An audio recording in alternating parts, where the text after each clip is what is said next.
enfin, la Lucha n'a pas demandé qu'on réorganise les élections parce qu'ils seraient corrompus. Nous tous, nous avions espéré ou attendu, je ne sais pas, que les enquêtes que le président de la République avait demandées puissent aboutir à quelque chose, quand il avait suspendu l'installation de cette chambre. Malheureusement, il a réouvert et les enquêtes n'ont rien apporté.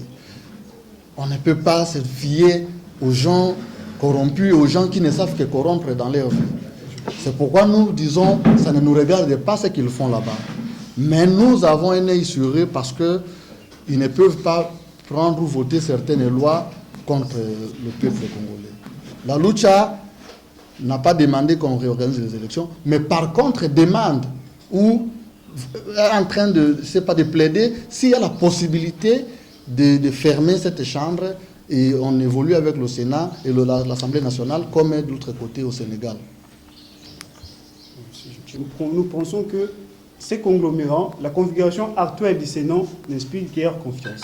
Nous, la Lucha, nous considérons que ce Sénat n'a aucune raison d'être actuellement, vu sa composition actuelle. Voilà pourquoi nous plaidons pour sa suppression, parce que jusque-là, nous ne pensons pas que non, il y aura des résultats au bénéfice du peuple congolais qui pourront en sortir. Pour ce qui est de notre ami qui aimerait bien, qui se demande comment est-ce que la Lucha mobilise la population à Minembwe, parce que, je crois, les conflits Emma et Lendu. Quel est l'apport de la Lucha? Qu'est-ce que la Lucha pense et qu'est-ce qu'il est en train déjà de faire, d'apporter comme sa contribution pour que ces conflits qui a malheureusement causé des pertes importantes de vies humaines soient arrêtés. Effectivement, en Minembwe, la Lucha est en train de préparer une mobilisation importante parce que vous allez vous rendre compte que non, la population non seulement des Minembwe, mais de l'Est de la République, c'est une population très, très révoltante, une population qui a du mal aujourd'hui à écouter n'importe quel discours. Vous vous souviendrez, même avec la sensibilisation contre l'épidémie, il y a des victimes. Tout le monde qui tenterait de sensibiliser la population est considéré comme, une personnalité qui a participé à l'injustice qu'eux estiment que non, cette épidémie de Ebola a été montée de toutes pièces par les politiques. Donc il y a un sérieux problème de réceptibilité dans ces contrées, mais l'autre est en train d'étudier sur quelle approche, quelle technique pouvons-nous s'y prendre pour justement mobiliser nos compatriotes et leur demander de mettre de l'eau dans leur vin et d'enterrer la hache de la guerre. Parce que le Congo, au stade actuel, tous nous voulons la paix, tous nous voulons le développement de notre pays et tous nous voulons vivre dans l'harmonie et surtout dans l'unité.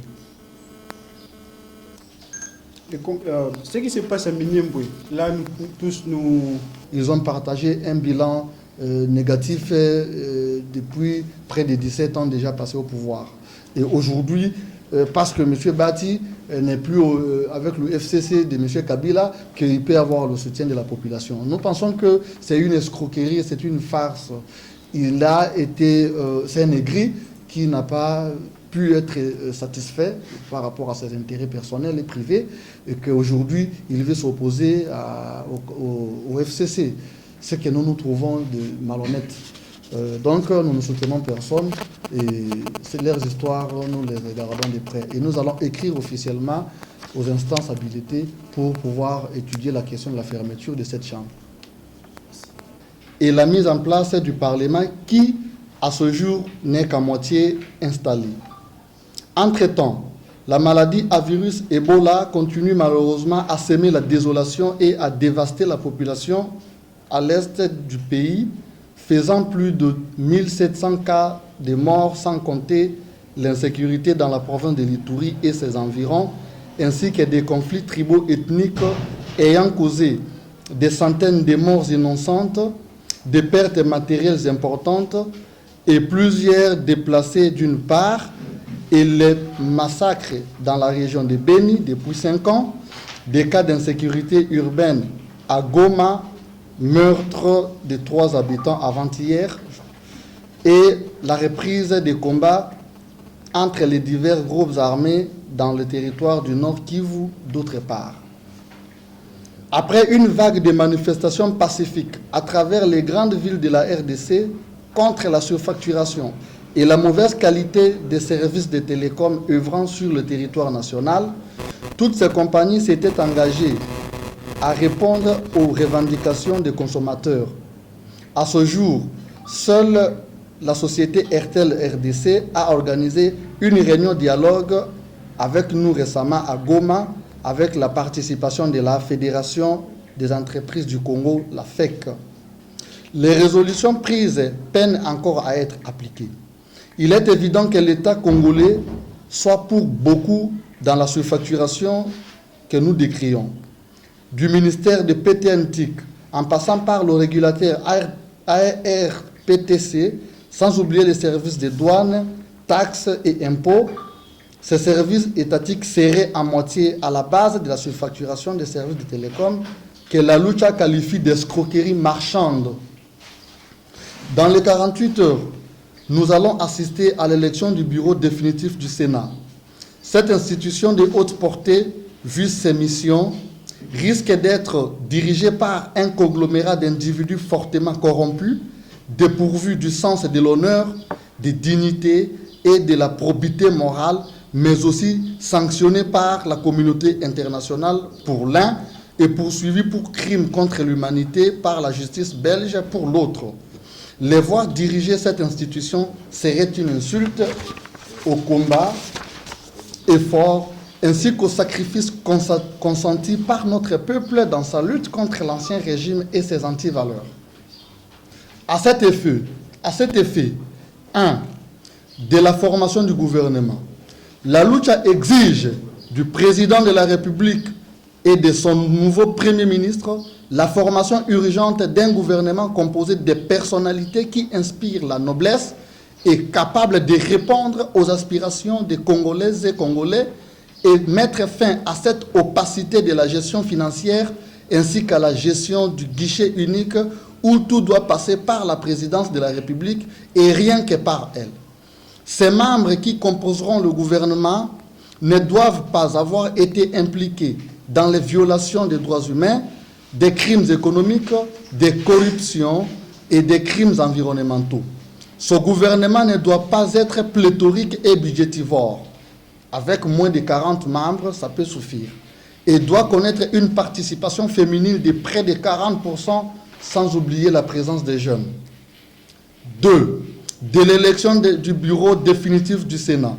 La Lucha informe l'opinion tant nationale qu'internationale qu'elle ne soutient aucun candidat à ces élections de la honte au sein d'une institution dont ses membres sont issus d'une élection émaillée de corruption ayant poussé le président de la République à suspendre l'installation du Sénat pour des raisons d'enquête qui, malheureusement, à ce jour, n'ont abouti à rien.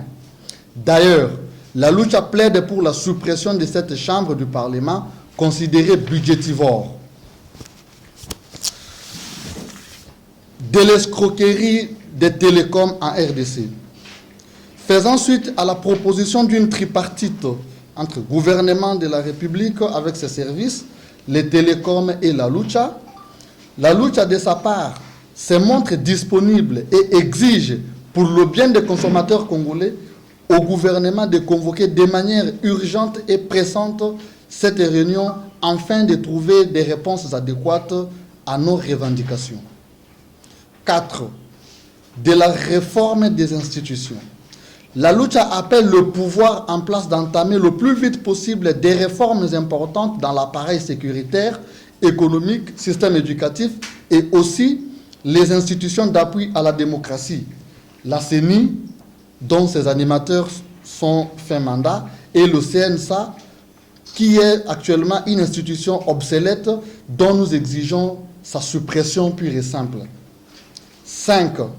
De la gestion de la ville de Kinshasa. La Lucha rappelle au gouverneur de la ville de Kinshasa qu'il doit désormais se mettre au travail car les Quinoises et Quinois veulent, à travers des actions concrètes au bénéfice de tous, oublier la gestion calamiteuse de M. Kimbuta André. Par conséquent, nous allons lui formuler certaines propositions incessamment. À ce titre, la Lucha lance le baromètre Ngobilamétrie afin d'exercer le contrôle citoyen de ses actions. 6. Enfin, des violations des droits de l'homme.